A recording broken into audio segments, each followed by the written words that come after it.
ভারত আবারও বাংলাদেশ থেকে আমদানিকৃত পাট পণ্যের উপর কঠোর নিষেধাজ্ঞা আরোপ করেছে। নতুন করে আরও ৪টি পাটজাত পণ্য স্থলবন্দর দিয়ে নেওয়ার পর নিষেধাজ্ঞা জারি করেছে দেশটি। এখন থেকে এসব পণ্য রপ্তানি করতে হলে সমুদ্রপথে এবং শুধুমাত্র মুম্বাইয়ের নভোসেবা বন্দরের মাধ্যমে পাঠাতে হবে।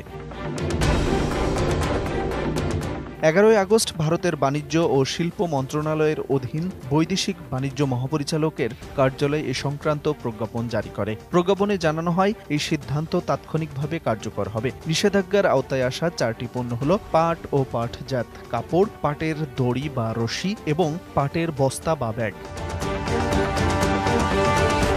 বাংলাদেশের অর্থনীতিতে পাট খাত একটি ঐতিহাসিক ও গুরুত্বপূর্ণ স্থান দখল করে আছে। এক সময় যাকে বলা হতো সোনালী আঁশ, সেই পাট রপ্তানি করে বাংলাদেশ প্রতি বছর প্রায় $1 বিলিয়ন বৈদেশিক মুদ্রা আয় করে। এর বড় একটি অংশই যেত প্রতিবেশী দেশ ভারতে। কিন্তু সম্প্রতি ভারতের একের পর এক বিধিনিষেধে চাপে পড়েছে বাংলাদেশের পাট রপ্তানিকারকরা।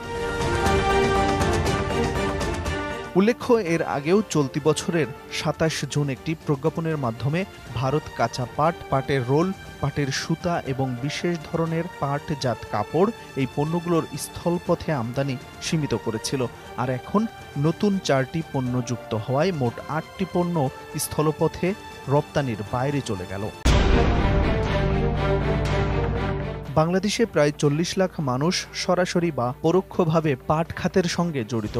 এমন পরিস্থিতিতে ভারত যেভাবে একের পর এক বিধিনিষেধ দিচ্ছে, তা এই খাতের জন্য বড় ধরনের চ্যালেঞ্জ হয়ে দাঁড়াচ্ছে।